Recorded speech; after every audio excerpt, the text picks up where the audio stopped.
주의 오심이 임박합니다.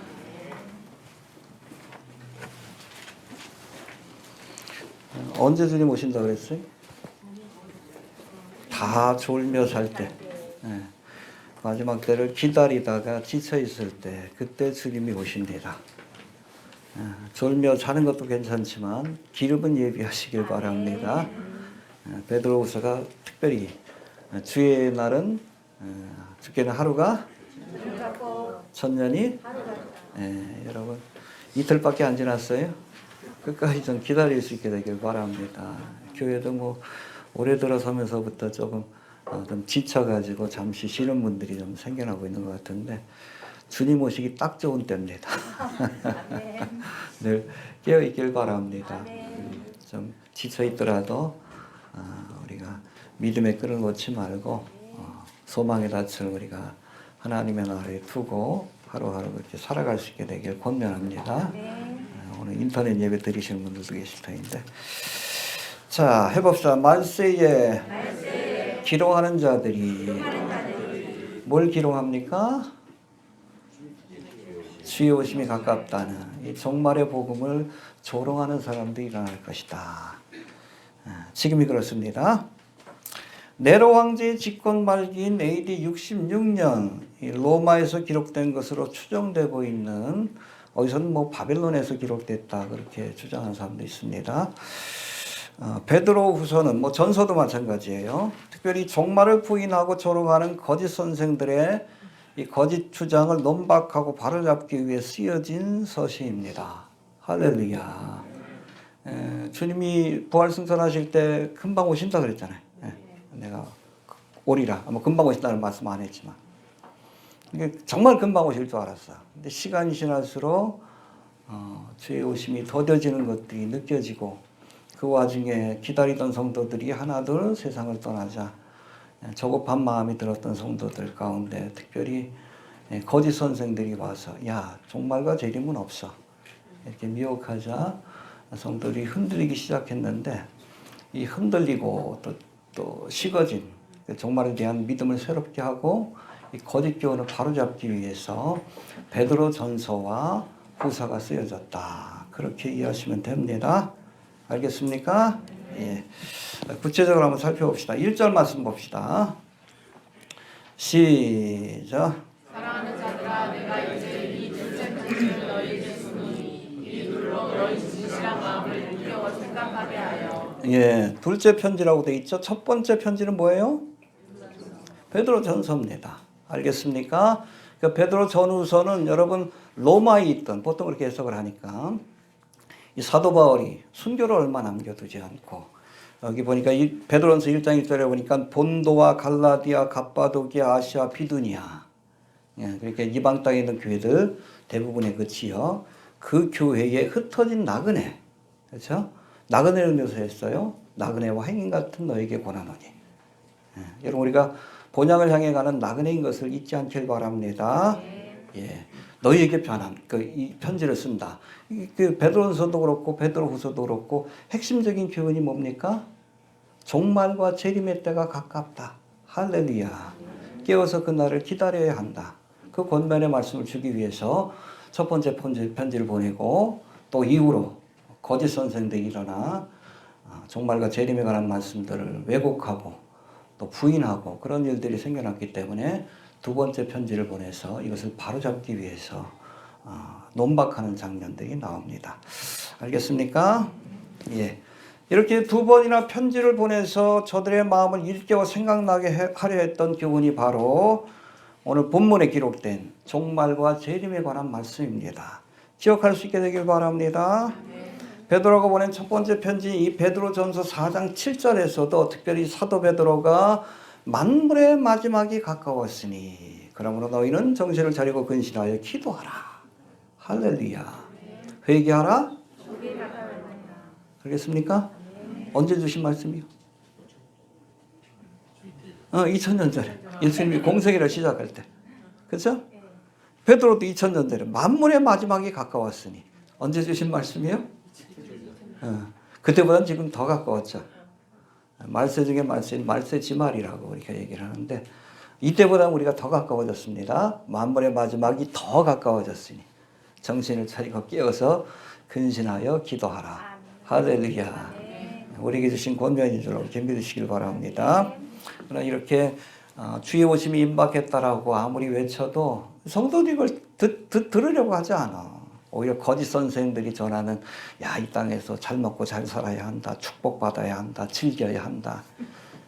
종말에 관한 메시지보다 세속적인 메시지를 즐거워하자 이 두 번째로 편지를 보내서 이것을 바로잡기 위해서 논박하는 장면이 오늘 본문에 나와 있습니다.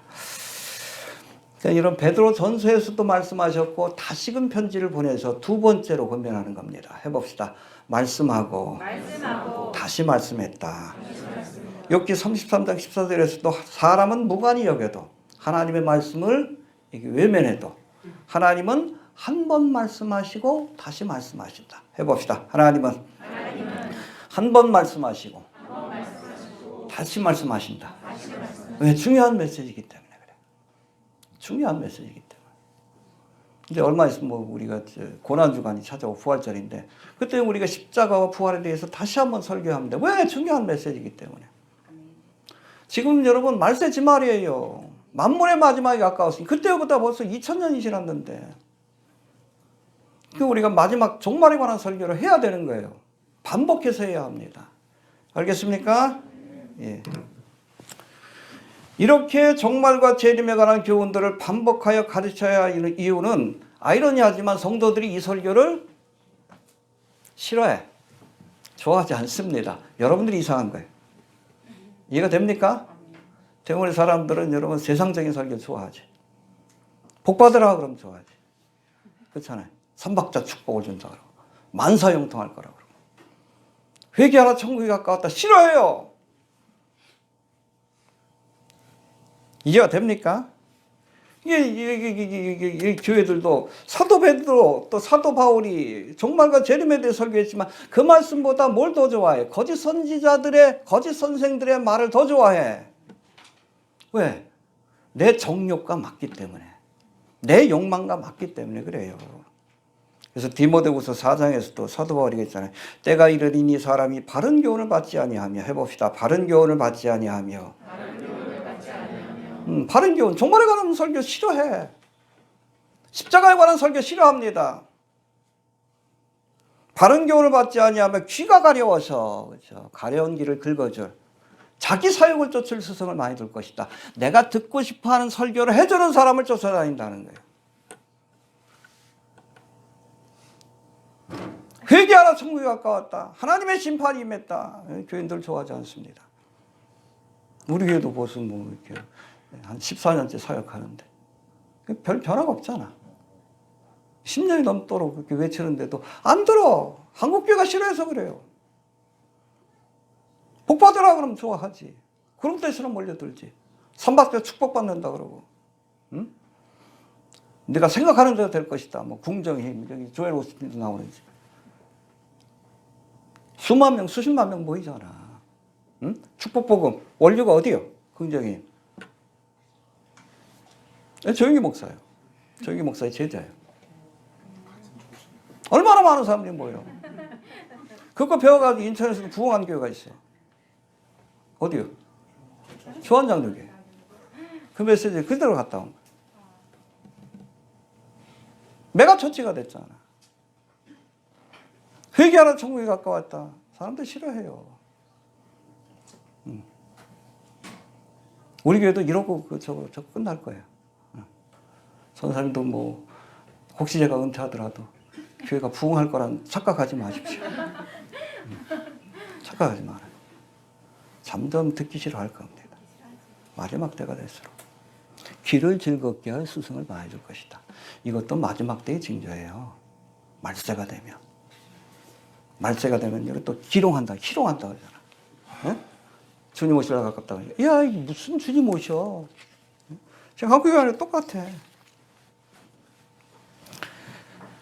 그래서 여러분 늘 얘기합니다. 듣고 싶어하는 얘기를 해주는 설교자가 아니라 들어야 할 말을 해주는 설교자를 쫓아가야 돼요. 아부하는 설교자가 아니라 그렇잖아요. 죽어가는데 당신 회개해. 그렇게 얘기해야지. 주님 오시라 가까운데. 복 받는 게 무슨 의미가 있어. 병 고침 받는 게 무슨 의미가 있어. 천국 가는 게 중요하지. 듣기 싫어도 들어야 할 말을 해주는 그런 설교자들을 쫓아다녀야 되는 거예요. 이해가 되십니까? 2절 봅시다. 2절. 시작. 거룩한 선지자의 예언한 말씀과 주 되신 그리스도께서 너희의 사도들로 말미암아 명하신 것을 기억하게 하려 하노라. 예, 거룩한 선지자들이 예언한 말씀과 주 되신 구주께서 너희의 사도로 말미암아 명하신 것. 뭐죠? 회개하라? 재림의 복음, 정말과 재림의 복음. 여기서 특별히 거룩한 선지자의 예언한 말씀, 이거 구약의 선지자들이 종말과 재림에 관해서 예언한 말씀들이에요. 뭐 이사야 선지자도 있고, 우리가 살펴본 에스겔도 있고, 다니엘도 있고, 그렇죠? 스가랴 선지자도 있고, 뭐 말라기. 이런 선지자들을 통해 주신 종말과 재림에 관한 예언의 말씀들을 우리가 기억해야 합니다. 알겠습니까?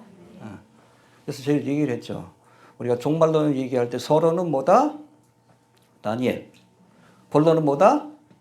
요한계시록. 결론은 뭐다? 다 했죠? 굉장히 중요한 거예요. 반복해서 들어야 합니다. 이해가 됩니까? 그 다음에 사도들로 말미암아 명하신 것. 특별히 종말에 관해서 그 예언했던 기록된 말씀을 남긴 사도들이 있잖아요. 사도 바울.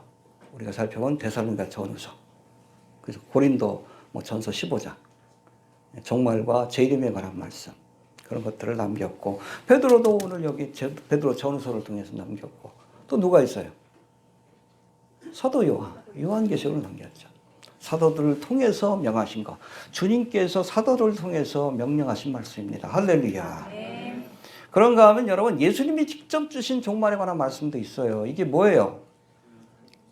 우리가 살펴본 마태복음 24장, 25장, 그리고 누가복음 21장, 마가복음 13장에 기록된 감람산 강화.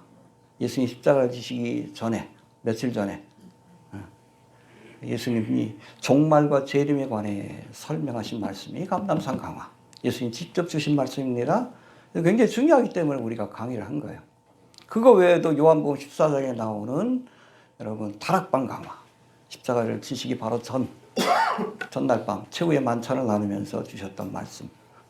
여기에 바로 종말과 재림에 관한 말씀을 주님께서 직접 주신 말씀들이 기록되어 있습니다. 할렐루야.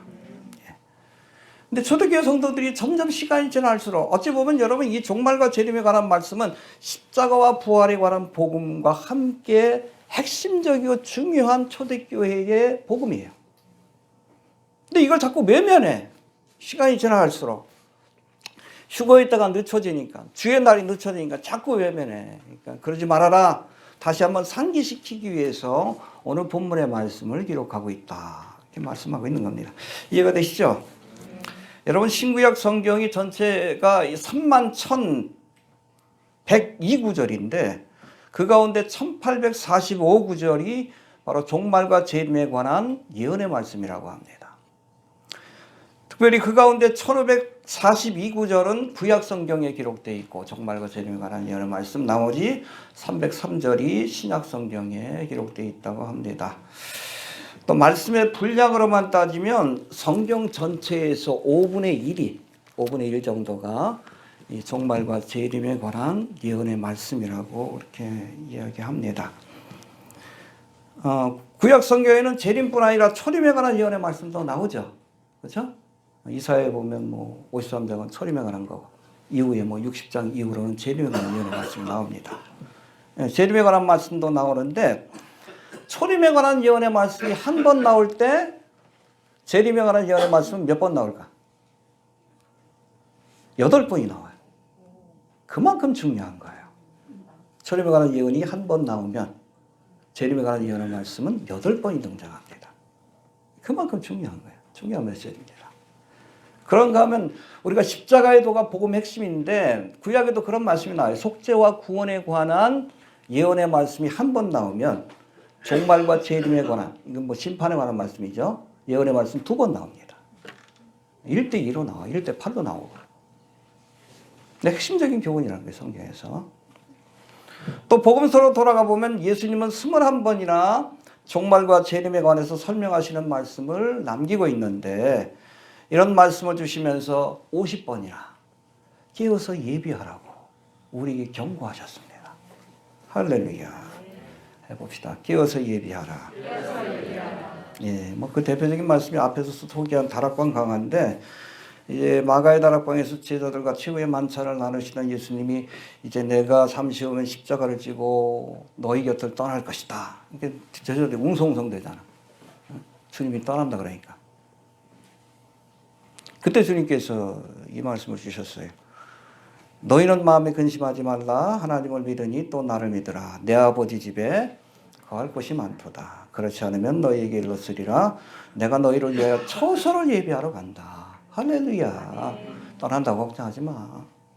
그 대신 보혜사를 보낼게. 그리고 내가 떠나는 것은 너희와 함께 머물 처소를, 신랑이 신부와 함께 머물 처소를 예비하러 간다는 거예요. 할렐루야. 이게 정말 재림에 관한 말씀이지. 가서 너희를 위하여 처소를 예비하면 내가 다시 와서 너희를 내게로 영접하여 나 있는 곳에 너희도 있게 하리라. 할렐루야. 혼인잔치가 시작이 되는 거예요.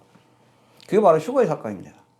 끌어올려. 가마에 태워서 끌어올려 아버지의 집으로 데려가서 혼인일식이 시작이 되는 거예요. 할렐루야. 이처럼 여러분 이 종말과 재림에 관한 교훈은 신약 성경, 구약 성경뿐 아니라 예수님의 핵심적인 교훈 중에 하나였는데 이제 거짓 선생들에게 미혹된 성도들이 이 종말과 재림에 관한 말씀을 외면하자 이 교훈들을 다시금 기억나게 하기 위해 상기시키기 위해 베드로 전서를 기록했고 또다시 베드로 후서를 기록했다. 그렇게 이해하시면 됩니다.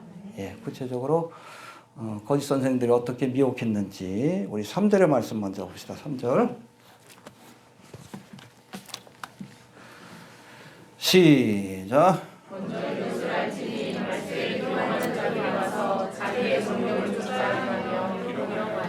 예, 아무튼 거짓 선자들이 주의 오심과 또 재림에 관한 복음의 말씀, 이 말씀을 기롱했다. 이 기롱했다, 헬라어로 엠파이저라고 되어 있는데 비웃다, 조롱하다, 능력하다 그런 뜻이에요. 여기도 나오는데. mockers, mocking lust. 조롱하는 겁니다. scoffers and mockers라고 되어 있는데. 여러분 사도 베드로가 활동했던 이 초대교회, 이 베드로 후서를 쓸 당시에도 그렇지만 여기 뭐라고 돼 있어요? 말세에 마지막 때가 될수록 더욱더 종말과 재림에 관한 복음의 말씀을 조롱하는 사람들이 더 많이 생겨날 거란 그런 뜻이에요. 해봅시다. 말세에 기롱하는 자리에 올 것이다. 한국교회 그렇잖아. 종말 얘기하면 뭐 이단시하고 아이 무슨 주님 오시냐고. 그것도 말세 현장이에요. 저도 목회자 모임 가가지고 뭐 재림에 관한 복음을 얘기를 못해. 듣기 싫어해. 너무 나보고 예민한 거 아니냐. 누가 예민해?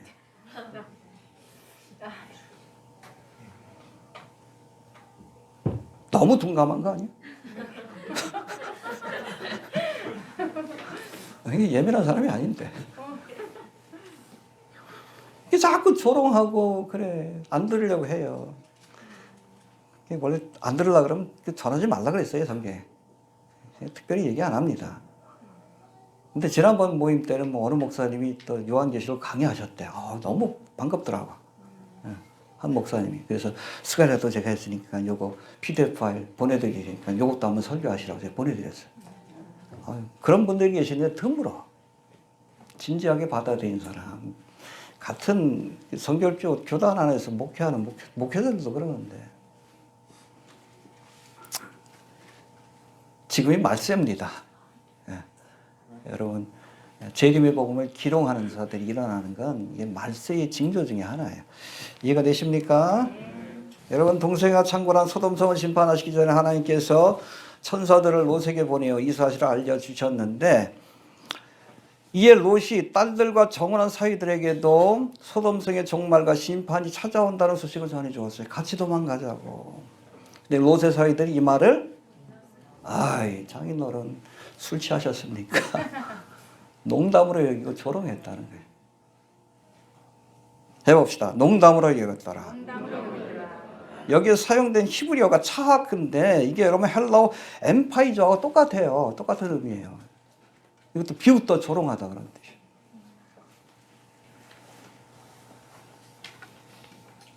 그런데 어떻게 됐어? 유황불의 심판을 받았잖아. 조롱하다가 종말과 재림 하나님의 심판에 관한 말씀을 조롱하다가 소돔성이 하나님의 심판이 임할 것이다. 재림의 복음이지 종말의 복음. 그거를 조롱했어요. 차하크. 비웃고 조롱했습니다. 그러다가 정말 불의 심판을 받은 거예요. 지금도 마찬가지예요. 여러분 종말과 재림의 말씀을 이 교훈을 가볍게 여기는 자다. 그런 사람들에게는 소돔성에서 내렸던 불의 심판과 같은 무섭고 준엄한 심판이 찾아오게 된다는 사실을 우리가 알아야 합니다. 하나님의 말씀을 가볍게 여기지 마십시오. 조롱하지 마십시오. 마지막 때가 되니까 특별히 재림의 복음을 조롱하는 사람들이 많이 일어나는데 심지어 교회 안에서도 그런 사람들에게는 롯의 자비와 같은 무섭고 준엄한 심판이 내린다는 사실을 기억해야 합니다. 해봅시다. 조롱하지 마라. 조롱하지 마라. 여러분 하나님의 말씀을 조롱하는 건 누굴 조롱하는 거예요? 하나님을 조롱하는 거예요. 심판하십니다. 자, 그런데 이 조롱하는 사람들, 거짓 선생들인데 조롱하되 자기의 정력을 쫓아 기롱하여 이렇게 표현하고 있어요. 왜 조롱하는 거예요? 자기는 자기 욕심대로 살고 싶어. 이 땅이 좋아. 근데 여러분 이 종말과 재림에 관한 그 메시지는 뭐예요? 하나님의 심판이 있다는 거 아니에요? 그 싫어하지 당연히. 나는 이 세상이 좋은데 하나님의 나라가 온다니까 좀 천천히 오셔요 그러는 거지. 무슨 주님이 와? 자기 정력대로 살고 싶으니까.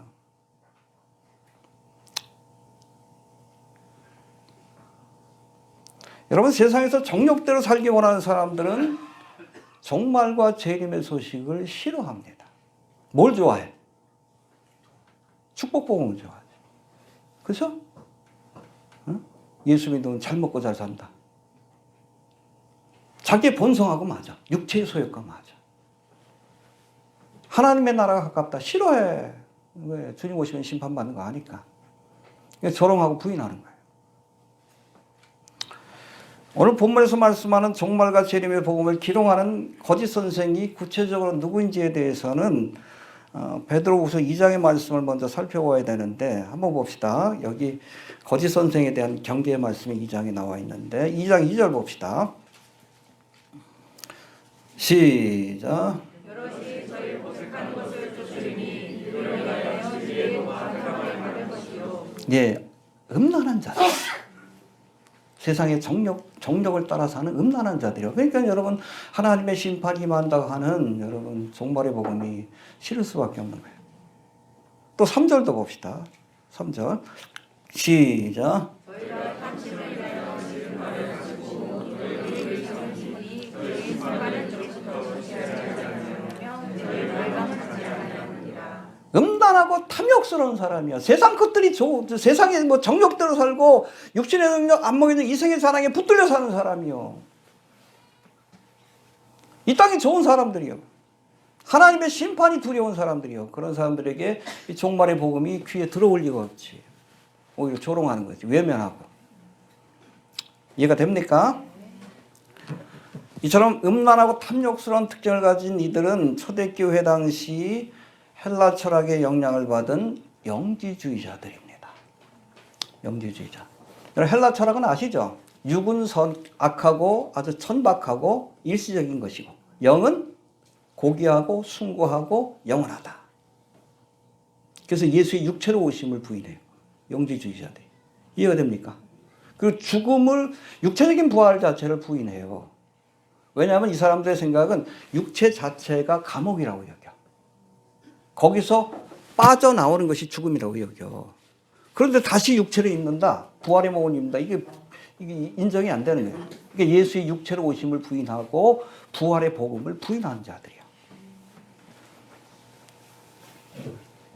영은 고귀하고 영원하지만 육체는 천박하고 일시적인 것이라고 믿었던 이 헬라 철학에서는 육체적인 금욕을 강조하는 스토아 학파와 이와는 정반대로 육체적인 쾌락을 추구하는 에피쿠로스 학파가 파생이 됩니다. 그러니까 육체는 아주 천박한 거니까 이거 학대해야 된다. 이 스토아 학파예요. 또 반대로 어차피 썩어질 거 즐기자. 그게 에피쿠로스 학파예요. 근데 영지주의자들이 스토아 학파가 아니라 에피쿠로스 학파예요.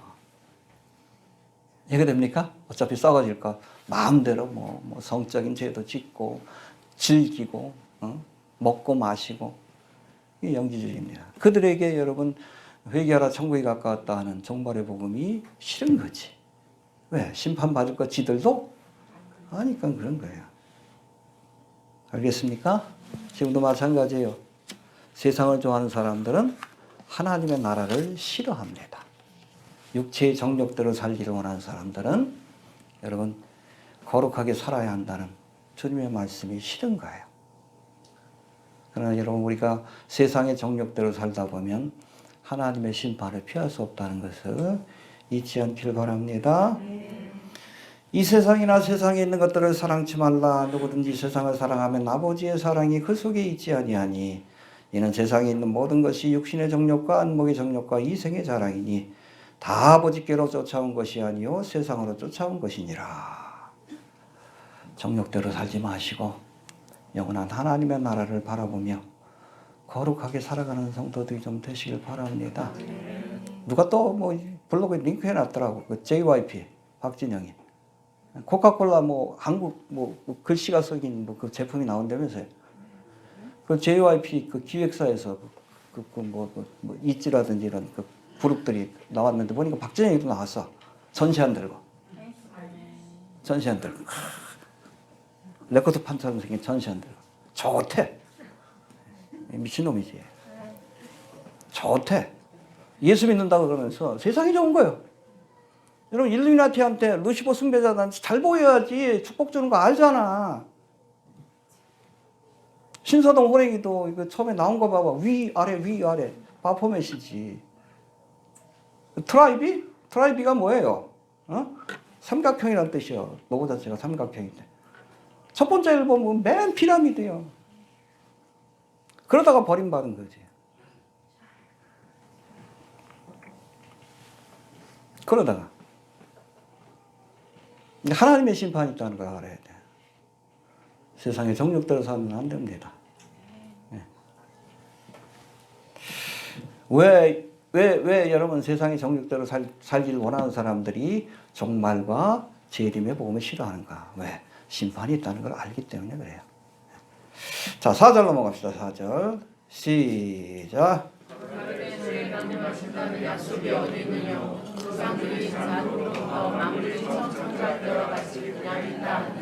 예, 아무튼 이렇게 종말을 부인하는 자들이 내세웠던 그 이론이 뭔가 하면 주의 강림하신다는 약속이 어딨냐? 조상들이 잔 후로부터 태초로부터 처음 창조할 때부터 이 세상은 변하지 않았다. 정말 그래요?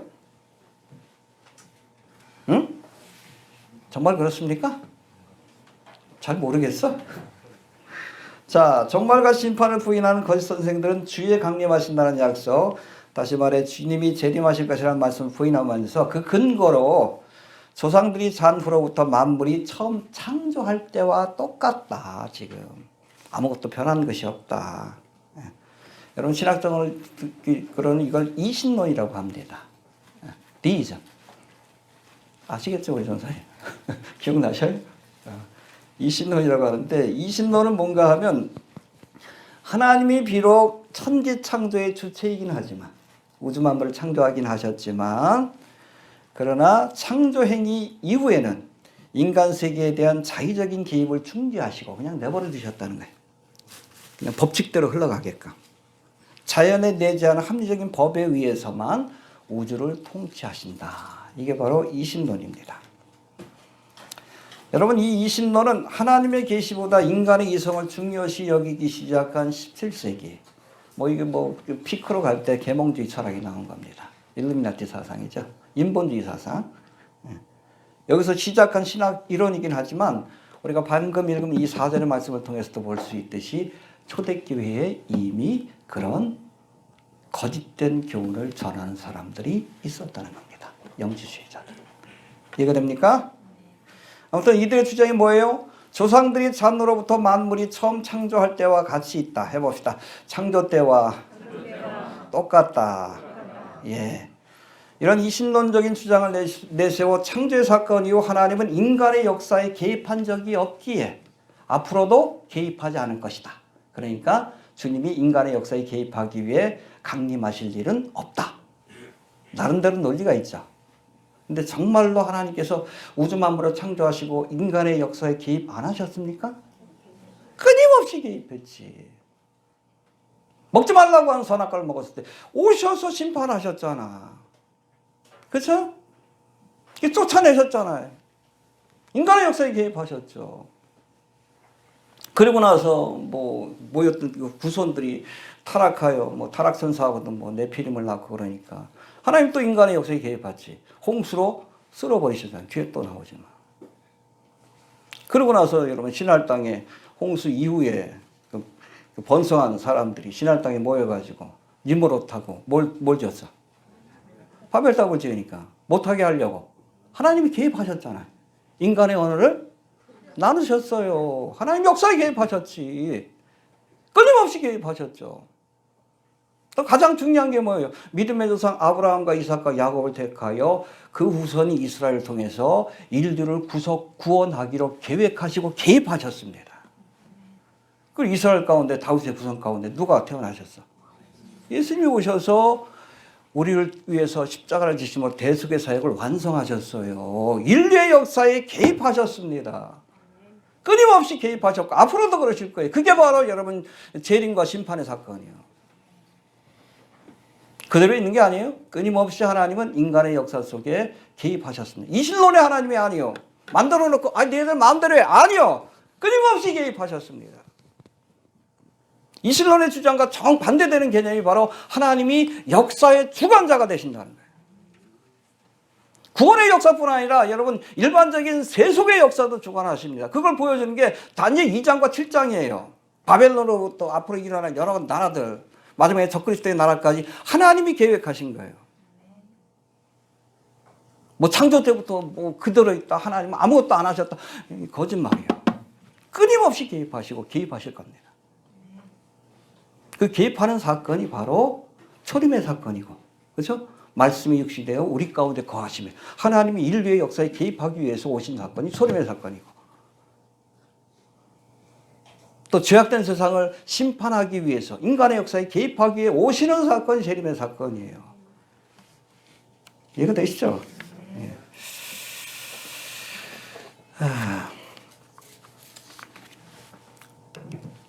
자, 조상들이 잔 후부터 해봅시다. 4절 다시 한번 봅시다. 4절 시작.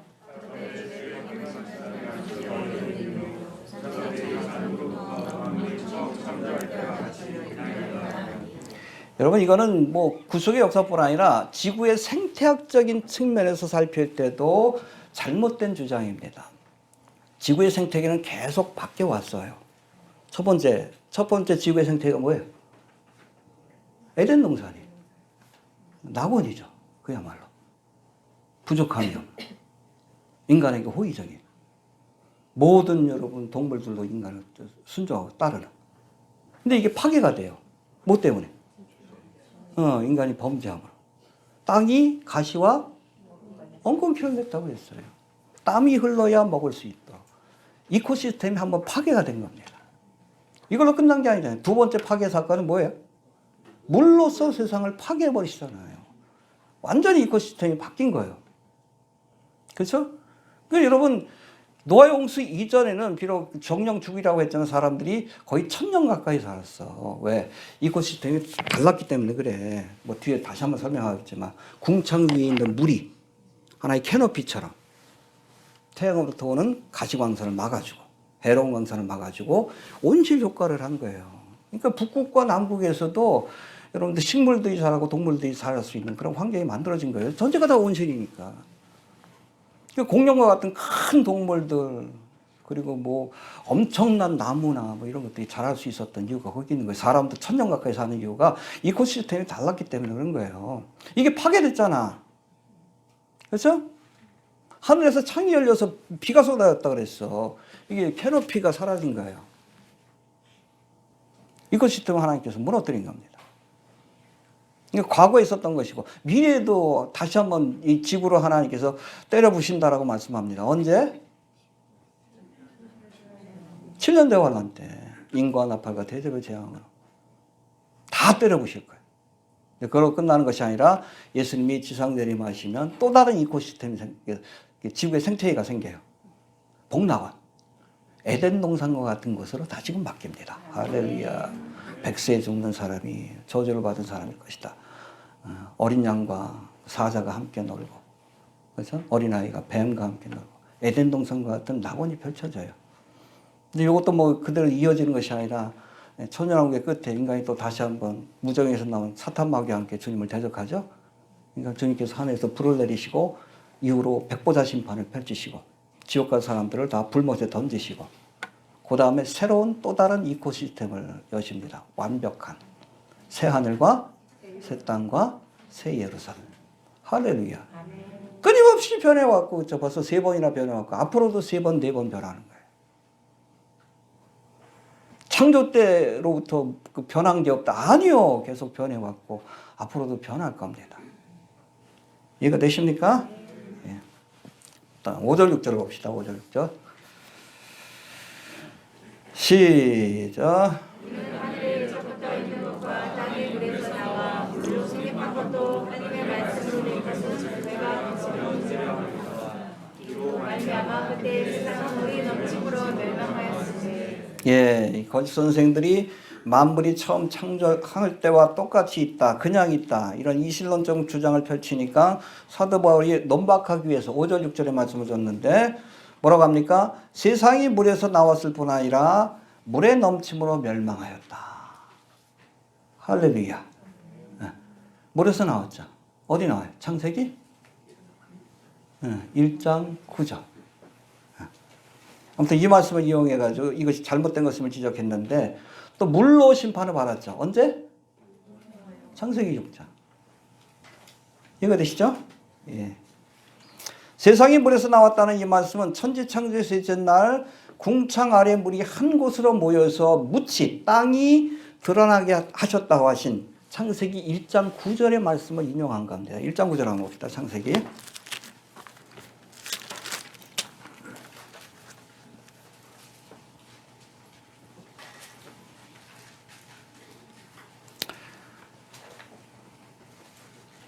셋째 날이죠. 시작.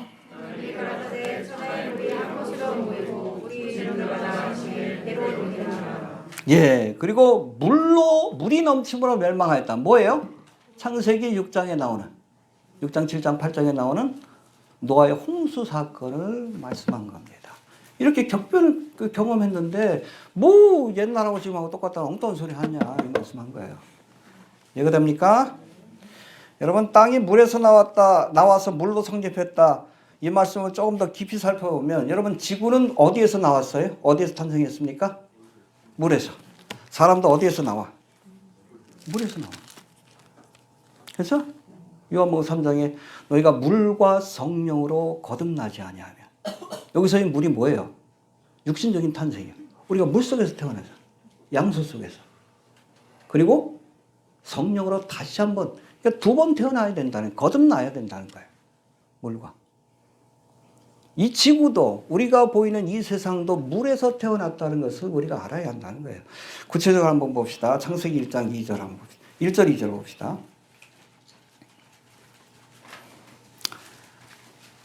시작.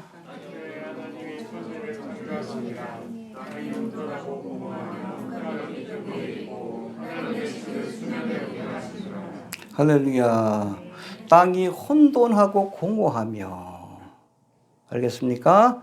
이 혼돈 속에서 질서를 잡는 사건이 첫 번째, 두 번째, 세 번째 날에 이루어지고 공허한 것들을 채우시는 사건이 여러분 네 번째, 다섯 번째, 여섯 번째 날에 이루어지는 거예요. 그렇죠?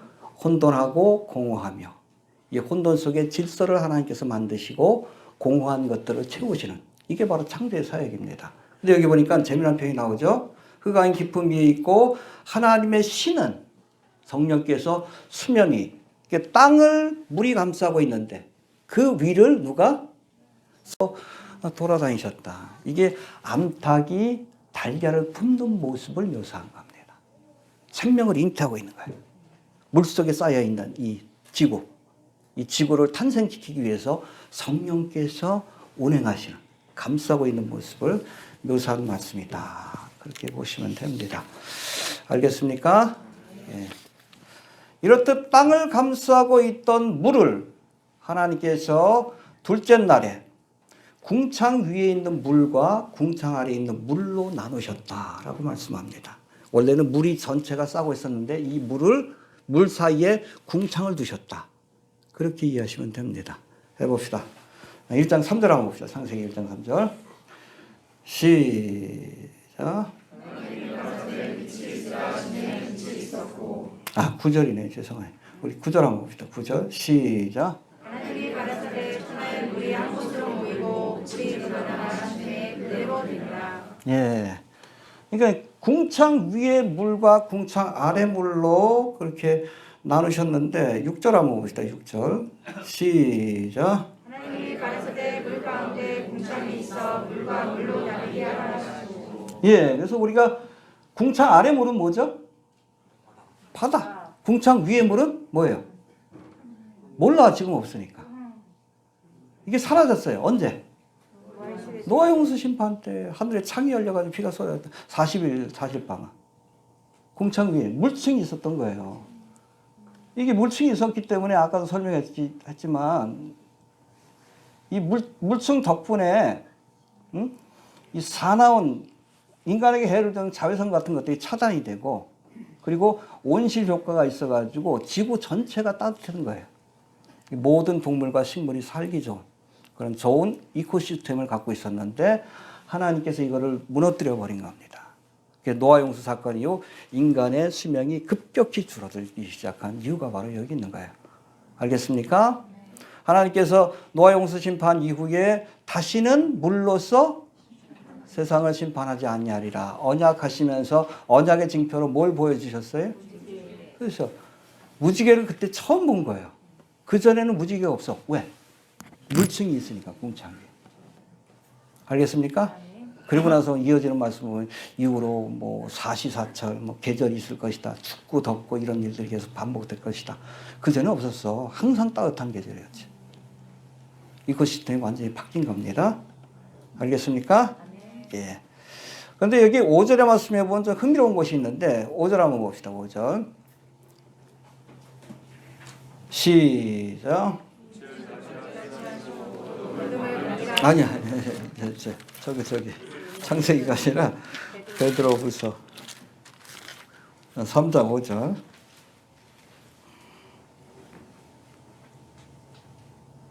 자, 시작. 이는 하늘이 예전부터 있는 것과 땅에 물을 나와 물로 성립한 것도 하나님의 말씀하신 것으로 저희가 물어보리라. 예, 이 땅은 물에서 나와가지고 물로 성립하고 물로 한번 멸망을 받았죠. 근데 보니까 재미난 말씀이 하늘이 옛적부터 있는 것과 하늘은 창조 때나 지금이나 다르지 않다는 거예요. 변하지 않은 겁니다. 땅은 변해왔지만. 이해가 됩니까? 우리가 하늘 그러면 여기 성경에 단수형이 아니라 복수형입니다. 히브리적 사고, 성경적 사고에서 하늘은 세 가지로 구분이 돼요. 1층 천과 2층 천과 3층 천으로 구분이 됩니다. 1층 천이 뭐예요? 스카이라고 해서 구름이 다니고 새가 다니고 비행기가 다니는 것. 그다음 2층 천은 뭐예요? 코스모스예요. 우주입니다. 해와 달과 별들이 있는 것. 2층 천이에요. 3층 천은 뭐예요? 천국이지. 주님이 계신 거. 할렐루야. 사도 바울이 내가 뭐 셋째 하늘에 갔다 왔다 그랬잖아. 그죠? 아라비아 광야에 있을 때 3년 동안. 천국을 갔다 온 거예요. 그 얘기할 수 없다. 사도 요한뿐 아니라 사도 바울도 그 전에 공생을 시작하기 전에, 이방인의 사도로서 사역을 시작하기 전에 아라비아 광야에 있을 때 하나님께서 보여주신 거예요. 내가 14년 전에 한 사람은 아는데 그가 셋째 하늘에 갔다 왔다. 자기 얘기지. 삼층창. 여러분, 지구는 끊임없이 생태계의 변화가 있었고 앞으로도 변화될 겁니다. 그러나 여러분, 천국으로 상징되는 하늘은 영원히 변치 않는다는 것을 잊지 않길 바랍니다. 해봅시다. 땅은 변해도 하늘은 변하지 않는다. 이 세상은 변해도 하나님이 계신 영원한 하나님의 나라는 영원히 변치 않는 것입니다. 그러니까 장망성과 같은 세상이 아니라 영원한 하나님의 나라를 소망하면서 우리가 살아야 한다는 거예요. 이해가 되십니까? 예. 또 5절 6절에서는 어머니 뱃속에 있는 양수처럼 땅이 창조될 때 생명을 잉태하는 역할을 했던 물이, 해봅시다. 생명을 탄생시켰던 물이 노아의 심판 때는 무슨 도구로? 심판의 도구로 쓰였다는 것을 우리가 알아야 합니다. 출애굽기도 그렇잖아요. 이스라엘 백성들이 목이 말라서 죽게 되니까 하나님께서 반석에서 물을 나게 하시고, 할렐루야. 살리는 물이죠. 생수지. 그런가 하면 애굽 사람들에게는 이 물이 죽이는 물이요, 홍해사건. 이 물은 뭘 상징해요? 성경에서 요한복음 3장에서는 이건 육신의 탄생을 상징하지만 일반적으로는 하나님의 말씀을 상징합니다. 알겠습니까? 대표적인 것이 이사야 55장 10절 11절의 말씀인데, 비와 눈이 하늘에서 내려서는 다시 그리로 가지 않고 토지를 적시어 싹시 나게 하고 열매가 맺게 하고 파종하는 자에게 종자를 주며 먹는 자에게 양식을 준 것 같이. 그렇죠? 비와 눈이 내리면. 그렇죠? 물의 역할입니다. 이것이 생명을 잉태하고 열매를 맺게 한다. 마찬가지로 내 입에서 나가는 말도 하나님의 말씀을 비와 눈으로, 물로 비유한 거예요. 헛되이 내게로 돌아오지 아니하고 나의 뜻을 이루며 나의 명하에 보낸 일들에 형통케 하리라. 할렐루야. 열매를 맺게 한다는 거예요. 말씀이 곧 물이다. 이 물의 역할이 있어요. 그러니까 생명을 잉태하는 역할도 했지만 심판하는 역할도 했어요. 생명을 잉태하는 도구로도 사용되었지만 창세기 1장에 심판하는 도구로 사용되었습니다. 하나님의 말씀도 마찬가지예요. 이 말을 믿고 순종하는 자에게는 이 말씀이 우리를 구원하는, 생명을 주는 말씀이에요. 이 말씀을 대적하고 거역하는 자들에게 이 말씀이 우리를 심판하는 말씀이 된다는 것을 우리가 기억할 수 있게 되길 바랍니다. 알겠습니까? 예. 자, 이제 7절 넘어갑시다. 7절. 시작.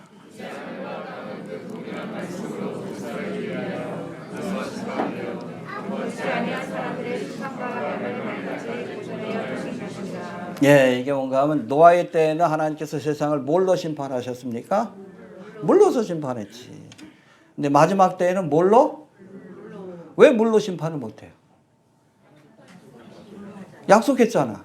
다시는 물로서 심판하지 아니하리라. 세상은. 약속하셨으니까. 마지막 때는 불로서 세상을 심판하신다라고 말씀하고 있는 겁니다. 알겠습니까? 요한계시록 말씀은 특별히 하나님이 7년 대환란의 기간 동안 인과 나팔과 대접의 재앙을 이 땅에 쏟아서 심판하실 것이라고 말씀하셨는데, 여기 보니까 이때 피 섞인 우박과 불이 땅에 쏟아질 것이다라고 말씀하고 있고, 또 하늘에서 불 붙는 큰 산과 같은 것이 바다에 떨어질 것이다라고 말씀하고 있고, 횃불과 같이 타는 배 하늘에서 떨어질 것이다라고 말씀하고 있고, 네 번째 대접의 재앙이 쏟아질 때는 해가 권세를 받아서 사람들을 불로 태울 것이다. 불로서 심판하시는 모습을 보여주고 있어요. 할렐루야. 예. 그런가 하면 적그리스도가 머물던 큰 성 바벨론이 불에 탈 것이다라고 이렇게 성경은 말씀하고 있습니다. 이후로 예수님이 오셔서 이 땅에 펼치실 천년왕국 끝에는 무적행에서 풀려나온 용과 함께 예수님을 대적하던 자들에게, 그렇죠? 그래서 예루살렘 성을 포위하고 주님을 대적하던 자들에게 하늘에서 불이 내려서 저들을 심판할 것이다라고 말씀하고 있고, 이렇게 주님을 대적했던 자들을 백보자 심판을 통해서 불못에 던질 것이다. 영원한 지옥불에 던질 것이다라고 이렇게 말씀하고 있고, 이후로 지금의 하늘과 땅을 주님께서 불태워 없애시고 새 하늘과 새 땅을 펼치실 것이다. 할렐루야. 여기까지예요. 뭐 다음 주에도 살펴보겠죠. 불로소 심판을 받습니다. 알겠습니까? 지금 우리가 죄를 회개하고 지금 바르시냐 못하면 불로소 주어지는 심판을 피할 수 없다는 것을 우리가 알아야 합니다. 알겠습니까?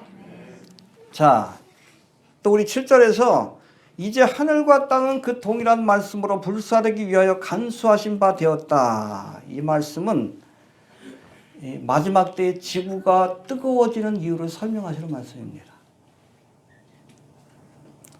제가 4가지 질문을 던질게요. 첫 번째, 지구가 뜨거워지고 있습니까? 예스예요. 전반적으로 뜨거워지고 있습니다. 왜 뜨거워져요? 예열하시는 거예요. 불태 없애기 위해서. 또 두 번째, 무엇이 지구를 뜨겁게 하고 있습니까? 여러분, 뭐 적그리스도 세력들은 뭐가 뜨겁게 한다 그래? 탄소, 이산화탄소. 근데 실제로는 뭐예요? 태양이 뜨겁게 하고 있는 거예요. 7년 되고 날 때 아예 태양이 뜨거워 사람들을 태울 거라고 했잖아. 이산화탄소하고 전혀 상관이 없어요? 알겠습니까? 여러분, 태양이 주기적으로 활동이 강해졌다가 약해졌다 하면서 지구의 역사를 보면 태양의 활동이 강해졌을 때, 태양의 흑점이 많아지고 강해졌을 때는 굉장히 따뜻한, 지구보다도 온난한 그런 계절이 찾아왔댔어요. 특별히 중세 때 1400년, 1500년도. 이젠 지구가 얼마나 뜨거웠냐면, 더웠냐 하면 시베리아에서 밀농사를 할 정도로. 그래서 여러분, 지구 온난화되면 뭐 세상이 망한다. 거짓말이요. 잘 먹고 잘 살게 돼요. 이때 여러분 획기적으로 인구가 증가가 됐어요. 1.5배가 2배로 증가했어요. 중세시대 때. 먹을 게 많아지니까. 물론 여러분 뭐 낮은 지대 같은 경우에는 좀 잠긴 애들도 있겠지만 전반적으로 보면 보세요. 여러분 시베리아 벌판. 그게 다 밀농사를 할 수 있는 밭으로 변한다고 생각해봐. 그린랜드라든지. 남극이 변한다고 생각해봐. 인간에게 재앙이요? 축복이지. 실제로 여러분 과학적으로 보면 이렇게 지구가 온도가 높았을 때 공기 중에 이산화탄소의 양이 획기적으로 증가했다라고 얘기를 합니다. 여러분, 이산화탄소가 증가하면 온도가 높아지는 것이 아니라 반대예요. 지구의 온도가 높아지면 이산화탄소의 양이 많아진다는 거예요. 왜 그런지 아십니까? 온도가 높아지면 바다에 물이 데워지지. 그럼 바다에서 이산화탄소가 많이 배출된대요. 엄청나게. 어떻게 알 수 있어요? 중세시대 때 갇혔던 여러분 공기를, 빙하가 있잖아. 그 분석해보면 지금보다, 그때는 여러분 뭐 공장도 없고 차도 없어. 아무것도 없는데 이산화탄소의 양이 훨씬 더 많아. 여러분, 적그리스도 세력들은 뭐라 그래? 인간의 산업활동으로 이산화탄소가 배출이 되고 이것 때문에 지구의 온도가 높아진다. 아니요, 반대요. 태양의 활동으로 여러분 지구의 온도가 높아졌기 때문에 자연스럽게 이산화탄소의 양도 늘어나는 거고, 이게 재앙이 아니에요. 이산화탄소의 양이 늘어나면 광합성 작용이 활발하게 돼서 식량 생산이 획기적으로 늘어나는 거예요. 인간에게 축복이 되는 겁니다. 근데 거짓말로 얘기해. 왜? 통제의 수단을 삼으려고. 그렇잖아요. 방구만 껴도 돈, 세금 내라 그러고. 고기도 먹지 말라 그러고. 디젤차 타지 말라고. 이제 뭐 내년부터는 뭐 디젤차 가지고 서울도 못 간대. 우리 차 가지고 뭐 서울도 못 갈 것 같아. 웃기는 소리요. 웃기는 소리요. 이거 신경 쓰지 말아요. 그리고 또 세 번째 질문. 누가 지구를 뜨겁게 만들고 있습니까?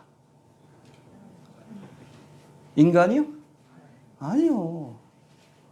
우리하고는 전혀 상관없어. 인간의 산업활동은 미미해요. 주는 영향이. 누가 여러분 지구를 뜨겁게 하십니까? 하나님이. 왜? 심판을 준비하시는 거예요. 마지막으로 왜 지구를 뜨겁게 하십니까? 지구에 온다라고 왜 찾아오는가? 심판하시기 위한 겁니다. 정리가 되셨습니까?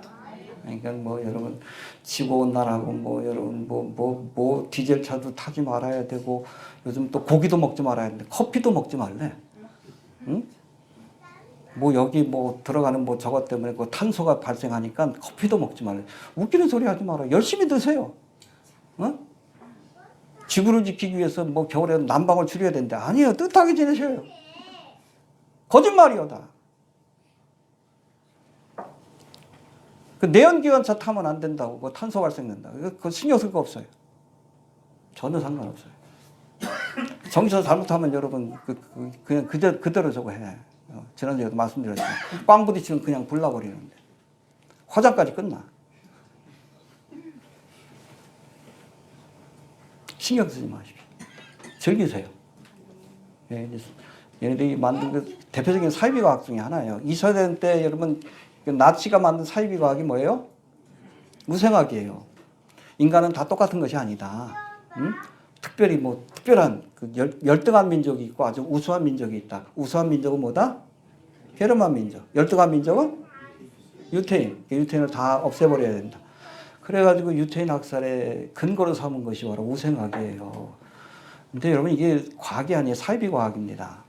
유전학자들이 공부를 했어요. 연구를 했는데 인류에 지금까지 퍼져 있는 사람들 있죠? 이 퍼져 있는 사람들은 4사람의 DNA로부터 시작이 됐다라고 얘기를 합니다. 누굴까요? 누굴까? 노아, 셈, 함, 야벳. 과학적인 결과예요. 과학적인 결과. 사이비과학입니다. 여러분. 우생학도 사이비과학이고 인간의 산업활동이 지구를 뜨겁게 한다. 아니에요. 지구가 뜨거워지니까 탄소가 많이 늘어나는 거고 이게 재앙이 아니에요. 오히려 우리에게 축복이 될 수 있는 겁니다. 그리고 왜 하나님께서 이 지구를 뜨겁게 하시는가? 심판을 준비하시는 거예요. 예언하시는 겁니다. 그거 알아야 돼. 정신 차리라고. 이해되시죠? 괜히 여기 매여가지고 뭐 저거 하지 마시고. 지구온난화의 주범은 누굽니까? 하나님이십니다. 이해됩니까? 지구온난화의 주범은 저들이 표현대로라면 지구온난화의 주범은 하나님이셔요. 하나님이 창조하셨으니까 멸망하시는 거예요. 그럴 권한이 있습니다. 인간이 지구를 멸망시킨다. 웃기는 소리 하지 마라. 그런 능력도 안 돼. 하나님이 창조하시고 멸망하시는 겁니다. 창조하신 분이 멸망시키는 거예요. 나중에는 다 태워버리고 새하늘과 새 땅과 새 예루살렘을 펼치게 될 겁니다. 할렐루야. 지구온난화의 주범은 누구다? 하나님이십니다. 우리하고는 전혀 상관없어요. 신경 쓰지 마십시오. 마음껏 누릴 수 있게 되길 바랍니다. 자유함이 있어야 돼요. 이 존 메가더 목사님이 이 설교를 3주에 걸쳐서 해요. 그 양반. 아주 열변을 토해. 말도 안 되는 소리 한다고. 실제로 그래요. 이거 통제수를 삼기 위한 거니까. 하나님께서 이 세상을 뜨겁게 만드시고 하나님의 심판을 불로서 심판은 하나님의 심판을 예비하고 있다. 그렇게 이해하시면 됩니다. 자, 정리합니다. 지금 많은 교회들이 주에 강림하신다는 약속이 어디 있느냐 하며 종말과 재림의 복음을 부정하고 있는 말세지 말입니다. 하지만 죄악이 관영한 노아의 때를 하나님께서 물로 심판하신 것처럼 이 죄악이 관영한 이 땅을 불로서 심판하기 위해 주님이 다시 오실 겁니다. 지금 예언하고 있어요? 알겠습니까? 예언하고 계십니다. 네. 우리가 모두 그날을 두렵고 떨림으로 바라보면서 장차 불타버릴 세상이 아니라 이 땅은 불타버릴 장망성이요. 그러나 하늘은 영원합니다. 영원한 하나님의 나라를 바라볼 수 있게 되길 바랍니다. 불타버릴 세상이 아니라 심판이 작정된 세상이 아니라 영원히 변치 않는 하나님의 나라 천국을 바라보는 우리가 좀 될 수 있길 바랍니다. 주신 말씀 듣고 기도합니다. 하나님 은혜를 감사합니다. 주의 말씀을 통해 장망성 같은 세상 나라가 아니라